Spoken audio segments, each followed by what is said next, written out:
या व्हिडिओमध्ये गोट्या गीते काय दाखवतोय ते सांगते. त्याला जर एखाद्याला मारायचं असेल ना तर त्याची पद्धत सांगते. ज्याला संपवायचं आहे त्याच्या दारात मध्यरात्री नैवेद्य ठेवायचा आणि तिथेच रामनाम सत्य आहे असं ओरडायचं.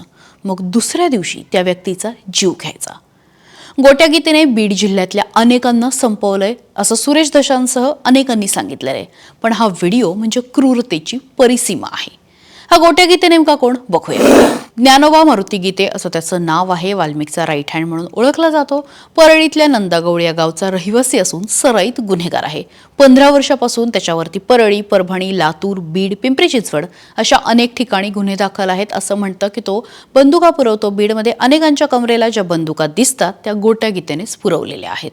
त्याच्यावरती कुठले गुन्हे दाखल आहेत तर देहूमध्ये जगद्गुरू संत तुकाराम महाराजांच्या मंदिरातला चांदीचा मुखवटा त्याने पळवलेला होता आणि या प्रकरणामधला तो मुख्य आरोपी होता. पिंपरी चिंचवडमध्ये एका प्रकरणामध्ये केलेल्या कारवाईमध्ये पिस्तूल विकणाऱ्या आंतरराज्य टोळीचा पर्दाफाश करण्यात आला आणि त्यामध्ये सुद्धा गोट्या गीते सापडला होता. आता हा व्हिडिओ कुणी शेअर केला तर बीड जिल्ह्याचे शिवसेनेचे जिल्हा प्रमुख असलेले स्वप्नील गलधर यांनी हा व्हिडिओ फेसबुकवरती शेअर केलेला आहे आणि हा सगळा क्रूरपणा जो आहे तो त्यांनी समोर आणलेला आहे.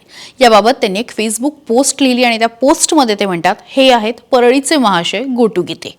हल्ला करणं, खून करणं, हात तोडणं, पाय तोडणं, बापू अंधळेसला सोबत घेऊन गोळी मारणं, महादेव मुंडे, सातभाई, स्वप्नील पुजारी, मातंग समाजातला एक गरीब तरुण अशा अनेक घटना आहेत. जिवंत माणसाच्या दारात नैवेद्य ठेवून त्याला मारायची धमकी देणं, माणूस मारल्यानंतर त्याचं मांस घेऊन फिरणं. मालकाने सांगितलं होतं नरडीचा घोट घेऊन ये. हा महादेव मुंडे यांच्या गळ्याचं मांस घेऊन हिंडत होता आणि याच्याच फिर्यादीवरून बापू आंधळे यांच्यावरती FIR दाखल होतं. मी पोस्ट वाचतीये. गलदर पुढे पोस्टमध्ये काय म्हणतात तर याचा परळीतला उन्माद पाहून याच्यावरती गुन्हाही दाखल होत नाही.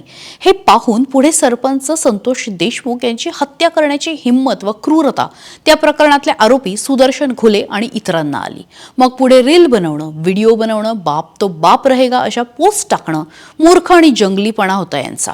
संतोष देशमुख यांचा देह PM रूममध्ये असताना जे लोक केजमध्ये आरोपी विष्णू चाटेचा वाढदिवसाचे बॅनर लावून त्याच्यावरती लिहित होते बाप तो बाप रहेगा अशा पद्धतीची पोस्ट जी आहे ती गलधर यांनी लिहिलेली आहे. आणि गोट्या गीतेचा हा व्हिडिओ समोर आल्यामुळे एकूणच ते जे सगळं सर्कल होतं, मग वाल्मिक असू द्या, त्याच्या सोबतचे इतर आरोपी आहेत, गोट्या गीते आहेत, हा सगळा विषय जो आहे तो पुन्हा एकदा समोर आलेला आहे. आणि इतका क्रूरतेने भरलेला हा व्हिडिओ आहे. काही दिवसापूर्वी खरं तर धनंजय मुंडे म्हटले होते की बीडला बदनाम केलं गेलं, त्याच्यावर ना एक वेगळं राजकारण सुरू आहे. मात्र हा व्हिडिओ बघितल्यानंतर कुठलाही सामान्य माणूस त्याची तळपायाची आग मस्तकाला गेल्याशिवाय राहणार नाही.